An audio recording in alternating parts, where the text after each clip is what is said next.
Inclusion, tolerance, and diversity does not mean what we think it means. What it means to corporate elites is if you don't agree with what we think is right, you're going to be excluded, right? They have their own set of values that they're trying to impose.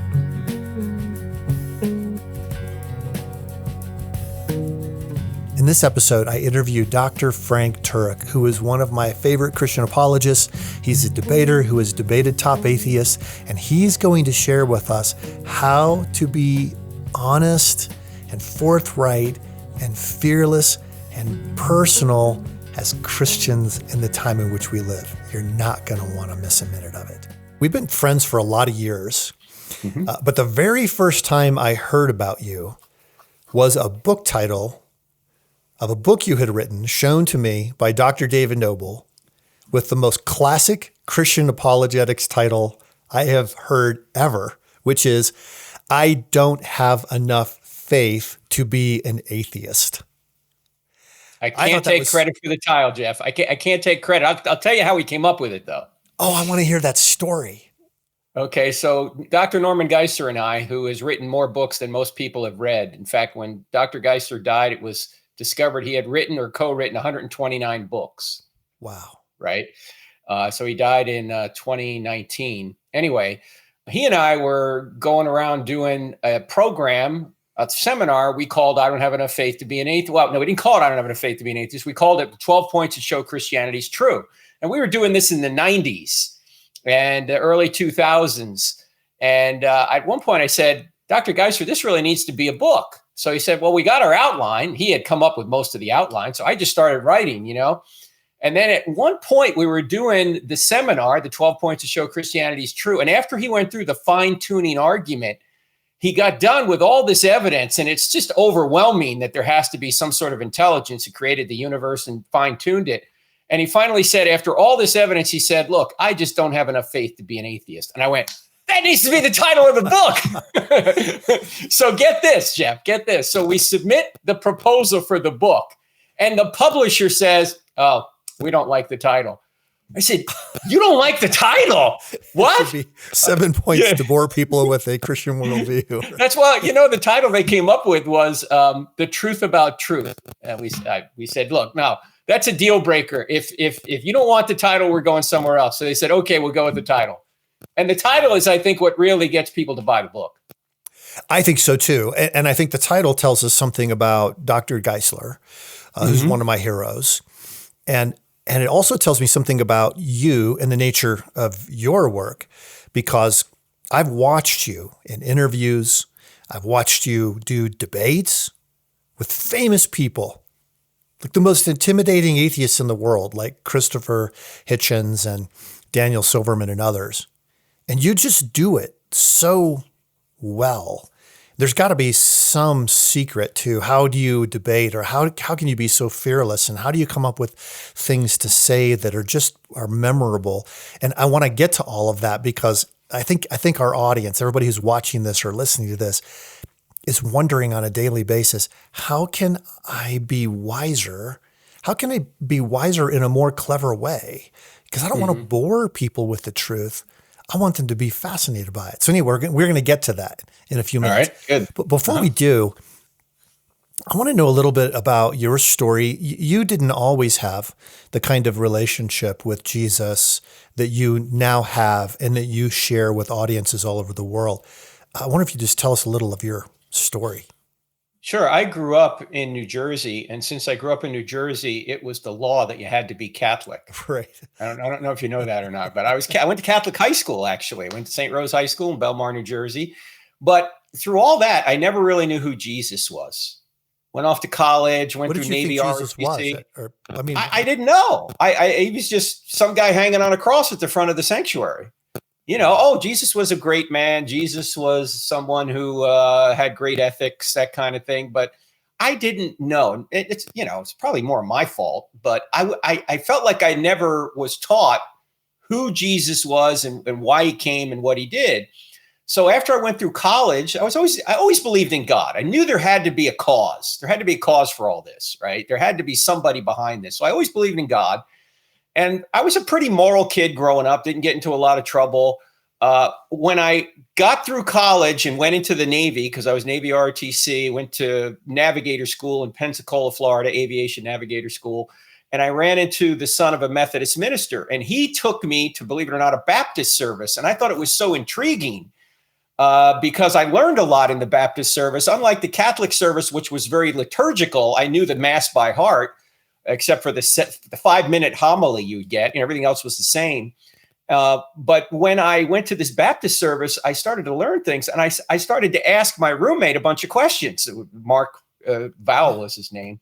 And I had so many questions for him, and they were skeptical questions, like if God, why evil? And how could Jesus be the only way and all this, that he finally said, look, you just need to get Josh McDowell books. Oh. So I got Evidence Demands a Verdict and More Than a Carpenter. This is about 1984, 85. Okay. Yes. And after reading those books, I became a Christian. I'm still in the Navy. And after I got out of the Navy in 1992, in 1993, I moved here to Charlotte to go to seminary under Dr. Norman Geisler. And the way I met Norman Geisler was through a seminar that he was doing up at McLean Bible Church. I just happened to be in it, and I put him up at my house. I didn't even know who he was, Jeff. I didn't know who he was. This guy's coming in to teach the seminar. Sure, we'll put him up, no problem. And it turned out at the time he was the Michael Jordan of apologetics, and he was starting a seminary here in Charlotte.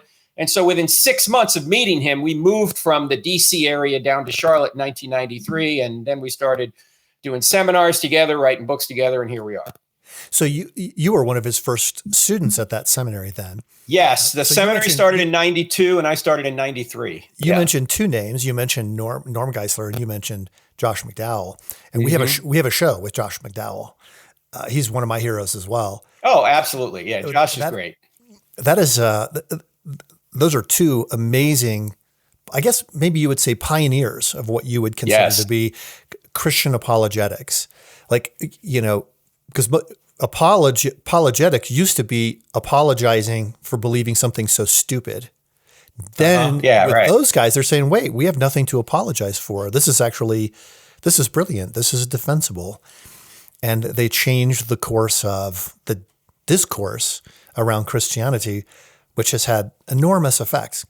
But I just want to go back to being a naval aviator, then from being a Navy in the Navy as a naval aviator, that's a hard thing for me to say for some reason, to getting a doctorate from seminary does not seem like a natural career path to me. Well, yeah, when I was in the Navy, my final 3 years, I was an ROTC instructor at George Washington University in Washington, D.C. And while I was there, since faculty could go to college for free, I got a master's degree in public administration. And but my heart was really into apologetics. And that's why I was taking that class at McLean Bible Church. It was just a lay class. It was being run by a guy named Barry Leventhal. Well, Barry Leventhal was the chaplain to the Washington Redskins at the time. And he was also a former student of Dr. Geisler. And that's why he brought Dr. Geisler, that weekend in 1993 to McLean Bible Church. And it turns out that Barry then moved to Charlotte as well to be a professor at SES, and he still is. He's still here in Charlotte. So I learned through Dr. Geisler. It was interesting. One thing, going back to Josh McDowell, I had read Josh's books. I didn't know who Norm was. When I first met Norm, I remember we were driving down to the seminar, and he was sitting in the passenger seat next to me. And I said, I've read these Josh McDowell books and all this stuff about, where the Bible came from and all the evidence for it. I said, where did he get all that stuff? And Norm just said, he got it from me. Because I didn't know Geisler had written all the books prior to McDowell. I could so see him saying that. Yeah. The most unselfconsciously straightforward person I have ever met. Yeah, he is. He just tells you like it is. Yeah, he was reading General Introduction to the Bible, which is still on my shelf right behind me. The first book Norm wrote like in 1968, Yeah. And of course, McDowell wrote like Evidence Demands a Verdict, I think in like 1972. So. Right. Yeah. Man, that is so great. I love hearing those stories.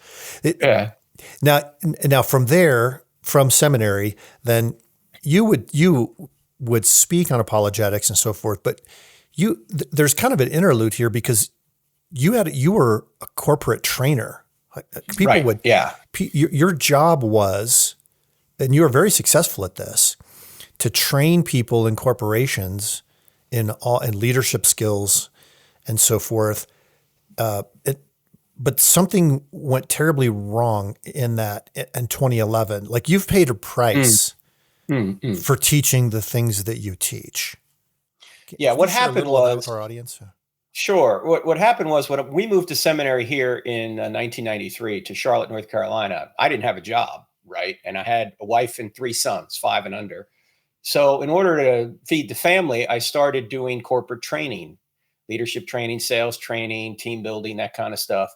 And I was a speaker in the Navy too, because I was an RTC instructor, and prior to that, I was the NATOPS, which stands for it's the naval aviation expert in your place in the plane. So I was the instructor there. So I'd always been kind of in front of people. I had no problem with that, and so I started to make money by doing corporate training while I'm going to seminary.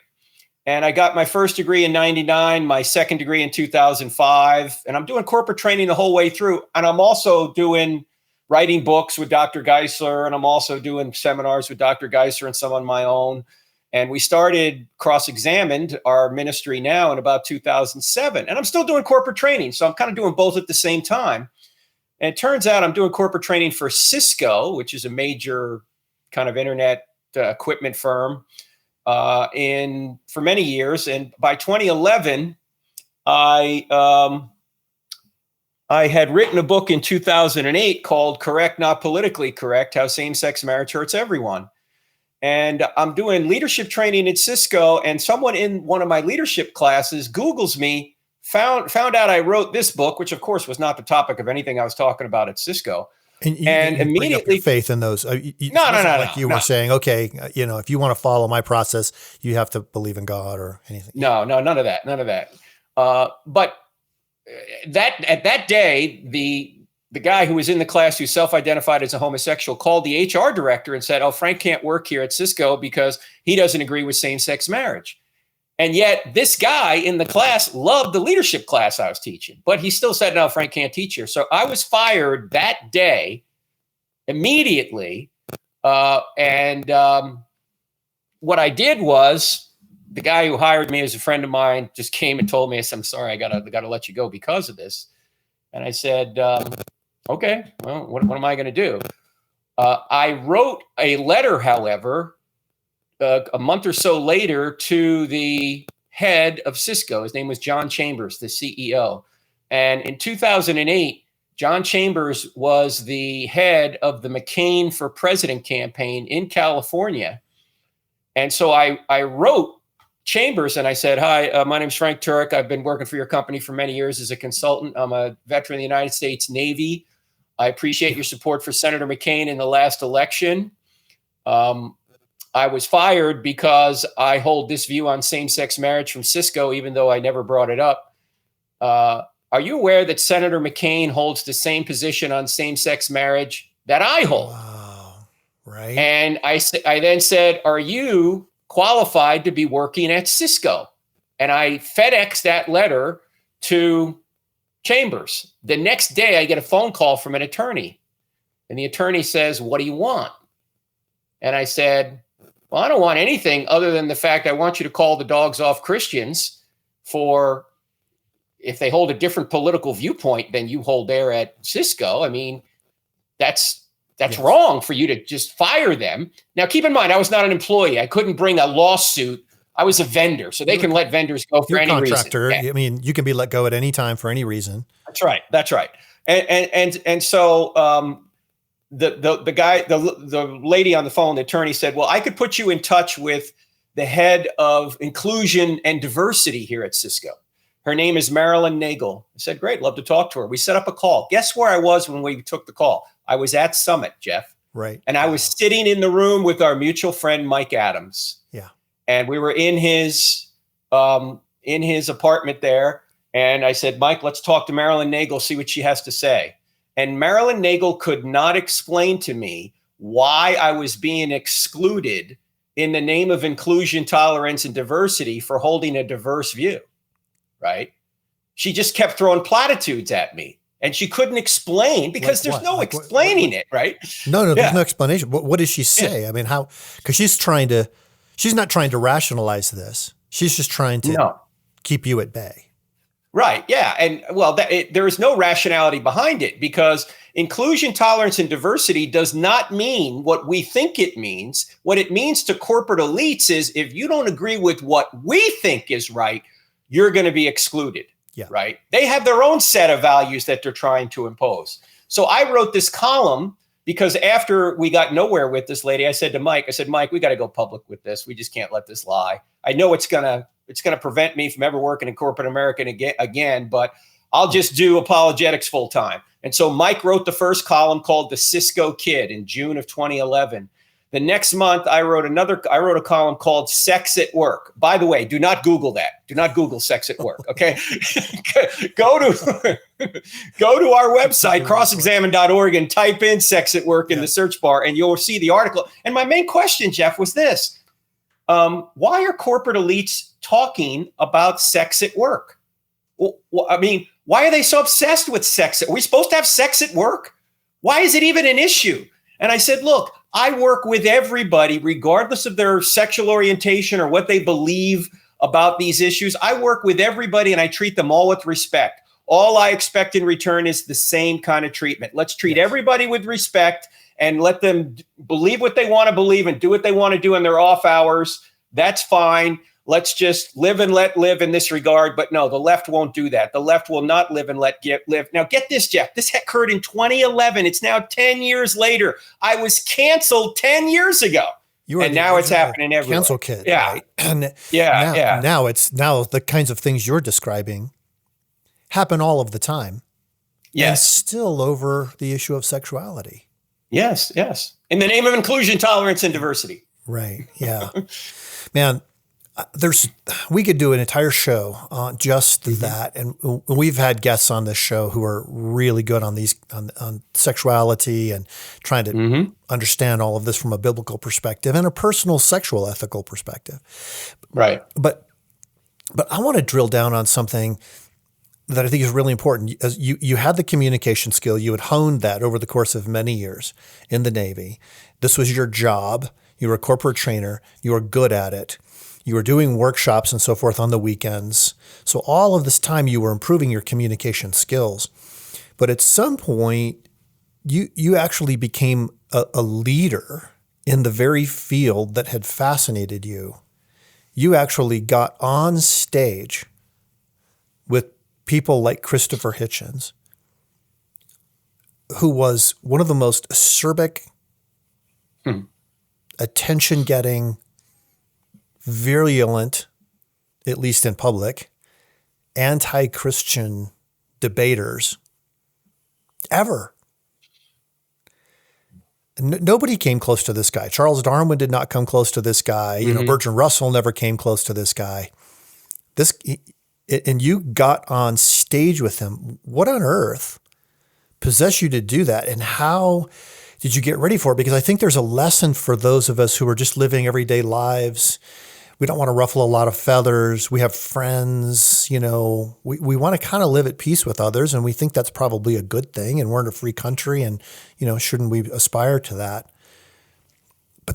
But sometimes you have to take a stand. And can you just take us a little behind the scenes?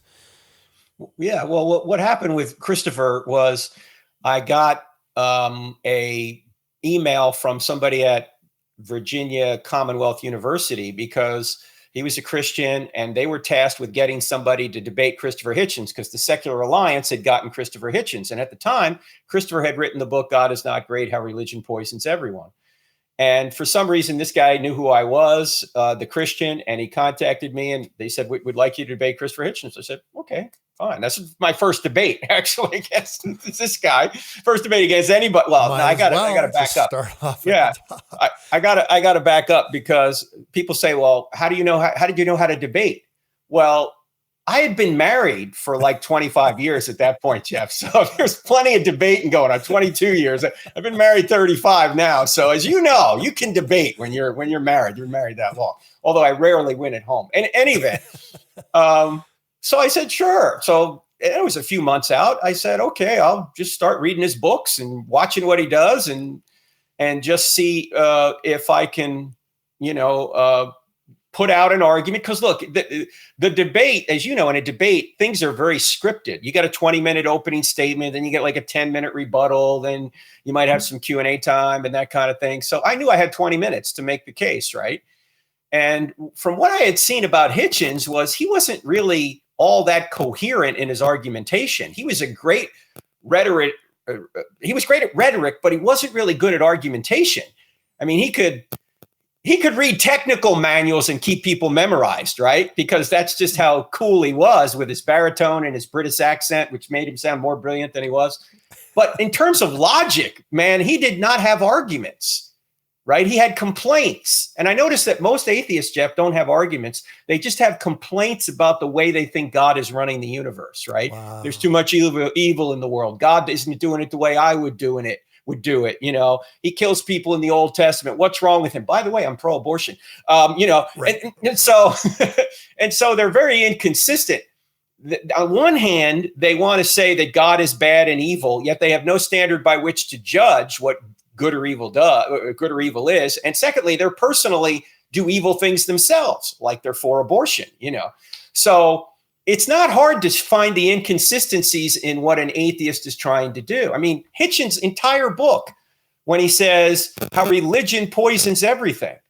Well, where is he getting the standard by which to say religion is poison? That's the only thing I need to bring up is say, Christopher, you're an atheist. Your molecule's in motion. There's no such thing as good or evil, yet you're claiming God is evil. Well, where are you getting this from?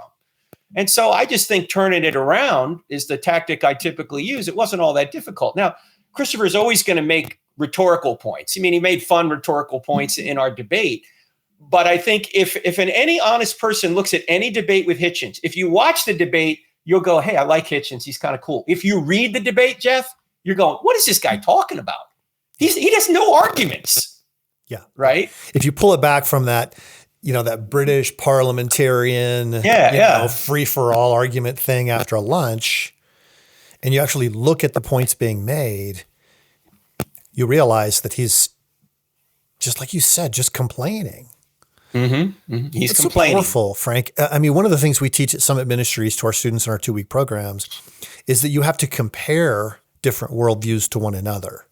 Because if you're always on the defensive, what about this with Jesus? What about this with God? What about this with the Bible? Then you don't have the opportunity to make a coherent case and show the patterns of ideas. So Christianity does have a problem of evil, but so does every other worldview. Exactly. And Christianity's answer is coherent. And by the way, Christianity is one of the only worldviews that admits that evil is actually a problem. Yes. In fact, the others Christianity just assume that it's a problem, in order as a path to power. Yeah. And as you know, our co-friend Greg Kokel points out that Christianity, the whole story of Christianity is the answer to the problem of evil. Yes. Right? I mean, that's what it is. It's that God comes down and takes evil upon himself, and one day he's going to quarantine it in a place called hell. I mean, that's really the answer to the problem of evil is Christianity. That's what it's all about. And so once you understand that, then you can say, well, Christopher, I agree with you. Religious people have done evil things, but you wouldn't even know what evil was unless good existed, and you wouldn't know what good was unless God existed. So you're stealing from God to argue against him. That's what you're doing. Yeah. Now, how did he respond to that? Because I'm sure he had something clever or profound to say. Here's the kind of stuff Hitchens would say. I'd say in our first debate, I said, hey, Christopher, what is evil, right? What is it? What is it ontologically? And Christopher would say, religion. Religion is evil. So he would make a joke out of it, but he would never answer the question directly, right? I'm not asking what he thinks is bad. I'm asking what is the ontological status of evil? Because evil doesn't exist on its own. It only exists as a lack in a good thing, right? Yeah. What is its definition? Not what is it? An example of it. Yeah. And so he wouldn't answer. He would just crack jokes, and the audience would laugh. So wow. So Did you get to interact with him personally in that? I mean, did you hang out in the green room or anything like that, or was it just well, sort of I gotta tell you what happened in the green room. So this is when is this? This is September of 2008, right? And I had never met him. I'd seen him on TV. I'd read his book. By the way, one other thing that you need to know: I have never debated an atheist that actually read anything I ever wrote except Jeffrey Lauder. Every other Shermer never read a word of anything. Hitchens never read a word of anything I wrote. Silverman never read a word of anything. A word of anything I wrote. Several others never read a word. They don't take Christians seriously, right? so they don't prepare? They just think no. They don't prepare. They don't or they don't prepare counter arguments to what I'm bringing forth because they don't even know what they're going to be because they haven't read anything I've said, right, or written. In any event, so I see Hitchens in the green room. First time I meet him. And I walk into the green room. I say, hey, Christopher, I know we're on opposite sides of this whole God issue, but, I agree with a lot of what you say because, politically, he was kind of on the right a little bit more in some areas. And some of the stuff he would say on Chris Matthews' show and others, I'd go, hey, I kind of agree with this guy. He's kind of right about certain things. And I said, actually, I'm kind of a fan. And he looked at me kind of over his glasses like this. And he smiled and he said, the night is young. Saying a great way about him. That's why even Christians loved Hitchens. I loved Hitchens. I remember in the second debate, this is at college in New Jersey, like 6 months later, we're in the green room beforehand. And there was an atheist that I was talking with over in the UK. And so I had a book, Christopher's book. And I said, would you sign this for my atheist friend? And so he signed it. And I said, he kind of thinks you're a hero. He goes, people shouldn't have heroes. And we were just talking about, some column he had originally written. And he had said something about Islam. And I said, well, Christopher, do you ever get death threats? Because you come out against Islam quite a bit. And he goes, oh, yeah, I get them all the time. And I said, well, you worried about that? He goes, look, the ones that are going to come, they're going to threaten you are not going to do anything. I mean, they're not. It's probably the ones that aren't going to say a word will. Right. And actually, in that debate, what happened was during the Q&A, a Muslim asked a question of Hitchens and said, why don't you atheists debate more Muslims? I can't remember what Hitchens said originally, but then I said, one of the reasons maybe some atheists aren't debating Muslims because they're afraid of getting their heads chopped off. And the whole audience went, ooh. And I said, what, that's not true? Are you saying there's not a violent strain in Islam? And I said, if you're a Muslim and you leave Islam, according to the Quran, you should be killed. And the Muslim said, well, not everybody interprets it that way. And he went on and on. And anyway, he said, but I think that you Christians and atheists ought to consider the Quran because the Quran is true.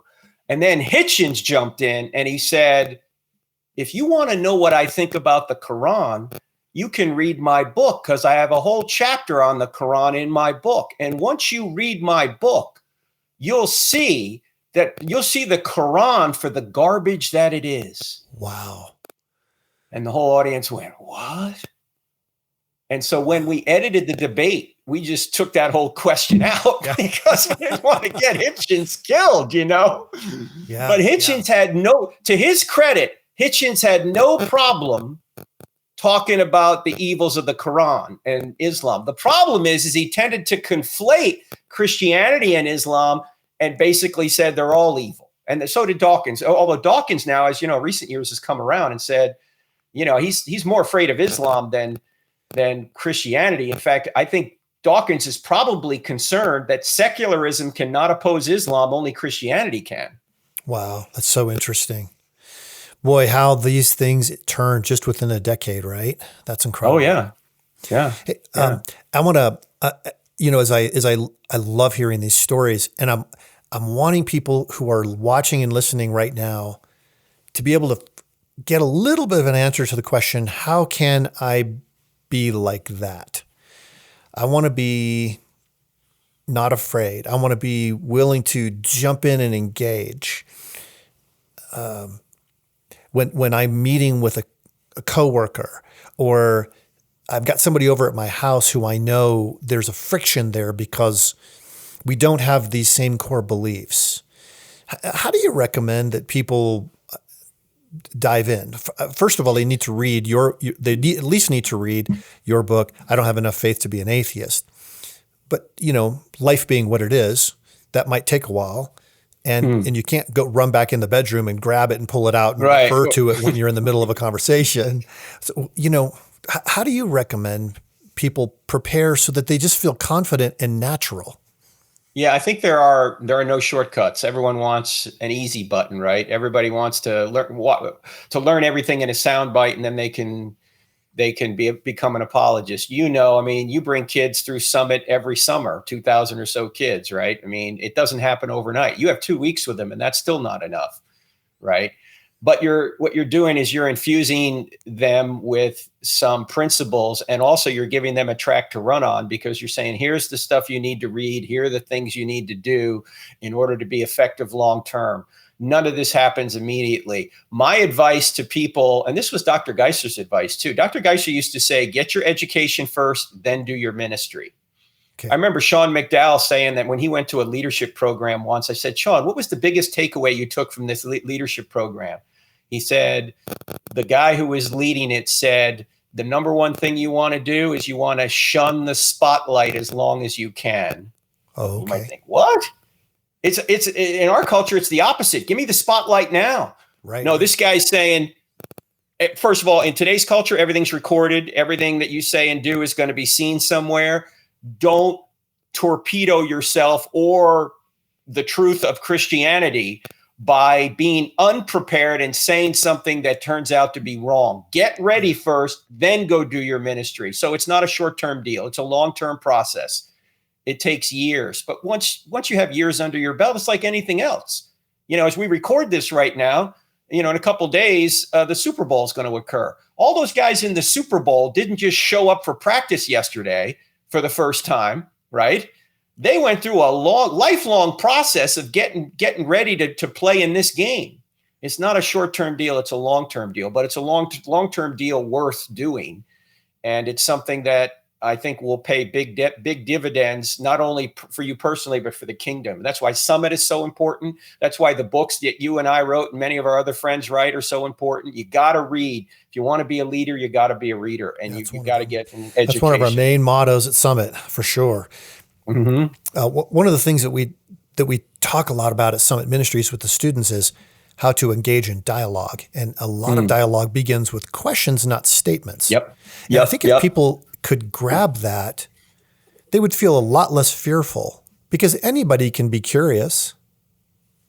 When you go into a social situation, before you get in there, think of 3 questions you want to ask the other person. It would be Jeff. That's why I'm always recommended tactics. Our mutual friend Greg Kokel, his book. There's no better book to read on having the right questions to ask when issues come up than this. So I know Greg sometimes teaches at Summit too, but for those that haven't heard of this book, Tactics, it's a book you need to get, and I think it's a book that you would endorse as well, because I fully endorse it. If you go to summit.org, you can just type in the name. It's an interesting spelling. It's Koukl, or you could just type in the word tactics, and that book will come up so that you can buy the book. But also what will come up are videos from Greg Koukl, where he explains his techniques. That's right. And he's a fascinating communicator, so those are great to watch. In fact, we got to have Greg on the show sometime. Yeah, you should get him on, because just asking simple questions like, what do you mean by that? And how'd you come to that conclusion, right? Questions, when people say stuff, you don't need to refute what they say. They need to support what they say. So if somebody says, the Bible's been changed throughout the centuries, you don't have to give them a dissertation as to why that's not true. They have to give you a dissertation as to why it is true. So you have to say, well, what do you mean by it's been changed throughout the centuries? And how did you come to that conclusion? Have you investigated the manuscript evidence for yourself? How many people, Jeff, are going to go, yeah, just last night I was up reading a book about the Byzantine line of manuscripts. No, right. Nobody's going to say that, right? In fact, I just left the Bodleian Library where I examined it. It just doesn't. Right.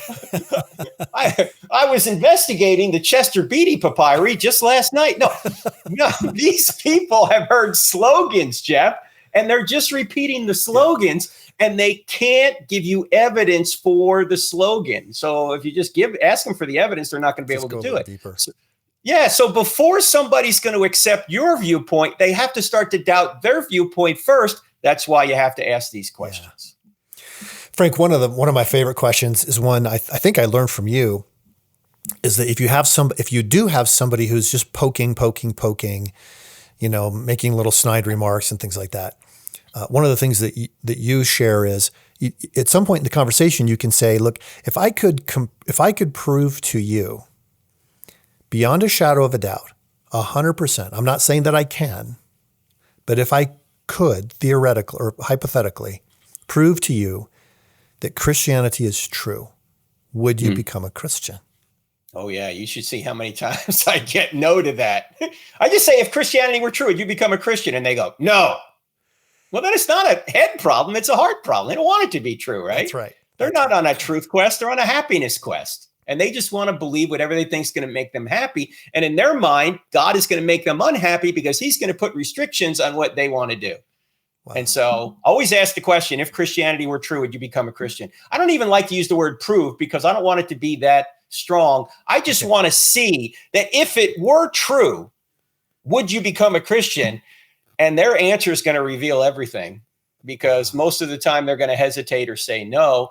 And if they hesitate or say no, it doesn't matter how much evidence I give them, Jeff.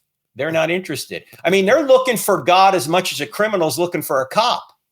They're not looking for him. They don't want him. They're holding him at arm's length. Right. I can imagine if for most people, that kind of conversation is going to take place with somebody one time. But the relationship keeps on going. You have to sit next to them in your cubicle at work and so forth. Are there ways to kind of keep the conversation going or to invite further conversation that are natural and not weird or forced? Yeah, I think whenever you are talking about a current event, if somebody says something like, well, that's wrong, right? You might say, hey, that's interesting. You said that's wrong. Well, why do you think it's wrong? Like, by what standard are you judging that as wrong? I mean, morality is a great way to enter a discussion about ultimate things, particularly whether God exists or not, because if he doesn't exist, there is no morality. It's just all a matter of opinion, right? There's just your opinion against, say, Hitler's opinion. Okay. So I think when people make statements, hey, that's not right, that's wrong, this is, well, what do you mean by that? What standard are you using to say that? See what they say. You never know where the conversation's going to go. Well, you can be conversant, you can be curious, you can be compassionate, and you can be courageous all at the same time. This has been an amazing time together this morning. And I just wanted to ask you one thing in closing, because I know a lot of people who are watching this or listening to this are young adults in their 20s. Maybe they've come through Summit Ministries and they're kind of brushing up, or they come through Summit Ministries and they may feel like they're wavering a little bit because their world is so overwhelming. If you could just give a word of encouragement to bring courage to this rising generation, what would you say? Yeah, I would say, don't let the noise of the world drown out the word of God. There's a lot of noise out there, and social media is not the place to get good information in most cases. Okay. There's a lot more to life than Instagram posts or what your buddy thinks on Facebook or TikTok or whatever. Right. As you well know, Jeff, I mean, you help write some of the most seminal books on worldview out there, right? Understanding the Times, Understanding Your Faith. These are big, thick books that take a long time to digest because there's so much evidence there and there's so many different competing worldviews that you're never going to adjudicate all this stuff on social media. Don't use social media as your guide for truth. It may be interesting. It may open up interesting conversations, but you have to go a lot deeper to really find out truth than just what you see on, off your smartphone. So don't let the noise of the world drown out the word of God. Try and research things and get real good information before you make decisions, life decisions that can change your life forever. Yeah. Awesome. Well, I know you say that as a dad, and you say that as a husband, and you say that as a guy who invests in thousands of kids every year through Summit Ministries. Thank you for doing that. And also as somebody who's on the radio and you have a show, crossexamine.org. People can go get more information there. And they can find all of your books there, but they can find the books are there, and also our YouTube channel has about 900 short Q&A videos from the college campus, because we do a lot of work on college campuses when they're open. And we take questions from people, and then we take the questions and put them on YouTube. So wow, there's a lot up there that people can avail themselves of. It's all for free. That's perfect, man. That's a breath of fresh air. Thank you for joining us for this episode of the Dr. Jeff Show. I hope you enjoyed the conversation with Dr. Frank Turek as much as I did. I also hope that you'll go to crossexamined.org and also look at Dr. Frank Turek's channel on YouTube. He's got 900 short videos there. Every question that you've thought of, he's got a great short answer for you, helping you articulate your faith in a clear fashion. Also, you can see Dr. Frank Turek and 70 of our other instructors if you go to summit.org and look at the resources there. And as always, be sure to look at the 2-week Summit Ministries student conference program for every young adult 16 to 25. Dr. Frank Turek is one of the favorite speakers there, and now you know why.